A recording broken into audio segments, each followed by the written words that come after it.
Let's look at those numbers that we were breaking down today.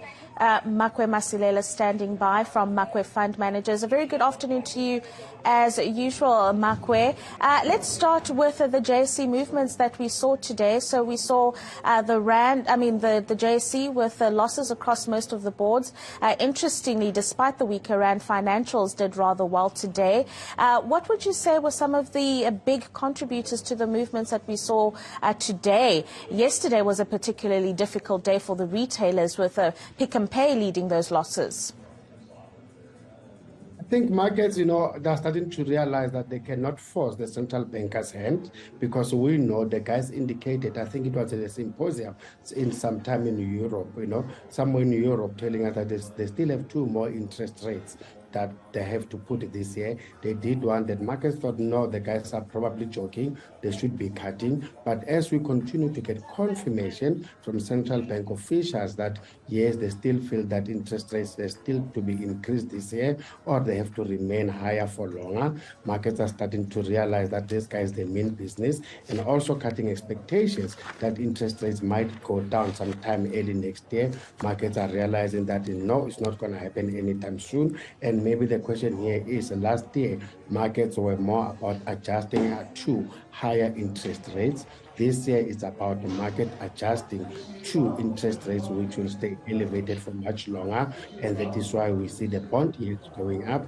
As a result, that's hitting stocks, because now we know that the people will prefer to get a better yield from the fixed investments or assets like the bonds compared to stocks. So that's competing directly with stocks. So this whole issue about interest rates, unfortunately, is working on market investors' nerves.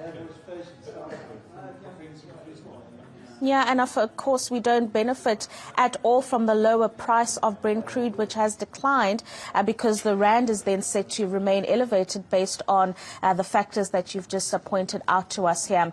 The big story in the retail space, Makwe, continues to be Pick and Pay, the former CEO coming back to take the reins. And I wonder, can he do enough to bring back Pick and Pay from the brink? I mean, it's one of the big retailers that has really struggled, even though it provides to lower income classes as well, and also the range that it has with the other wholesale retailers that it's got.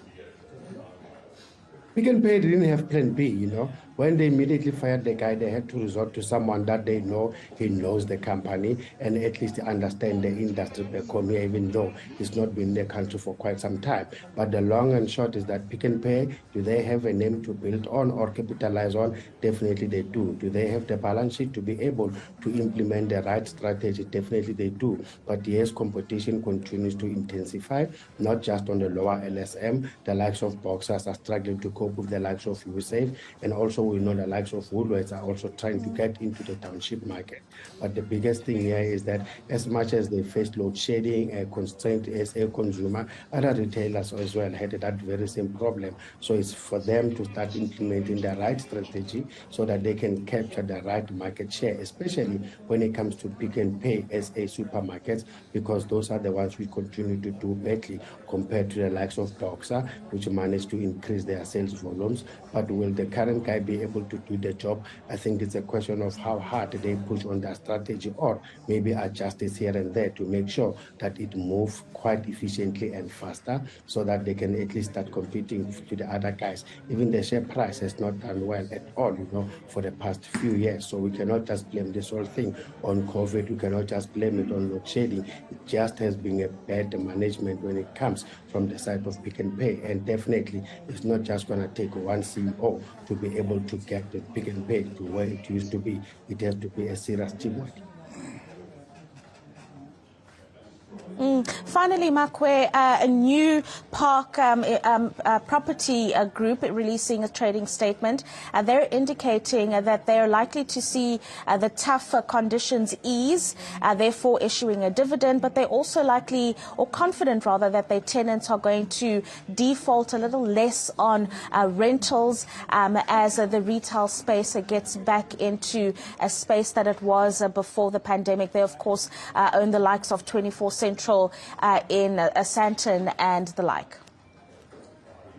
Definitely, and if you look into their two prime commercial properties as Sante, I mean, really they're prime, and those kind of tenants, they're definitely that doing well. Probably they won't be able to, they don't have to default, as like before. And also their industrial sites that they own at Limbro. I mean, that's a very serious industrial area, and I agree with them that they have to be that hopeful that things will work well for them. And as it stands now, their portfolio, I think, is 2.3 billion or so. And given that the macroeconomic conditions don't get to be worse, then yes, they've got all the right to be that optimistic, and it was good for them as well to increase their dividend going forward. Thank you very much, Makwe Masilela, for those insights. As always, that's Makwe Masilela of Makwe Fund Managers. Bradan, very interesting time in our retail space locally. But I must just indicate in our next hour, we're going to focus on the green hydrogen project that is currently underway in the Netherlands and the partnership that we're very excited about here in South Africa and the job opportunities that it's going to create once that investment kicks in. I'll be having that chat with Sally Burdett in the next hour. Yeah, and Sally Burdett is standing by with the start of SA Tonight. Ndolwe Buangamanda, Ropi were there in The Hague in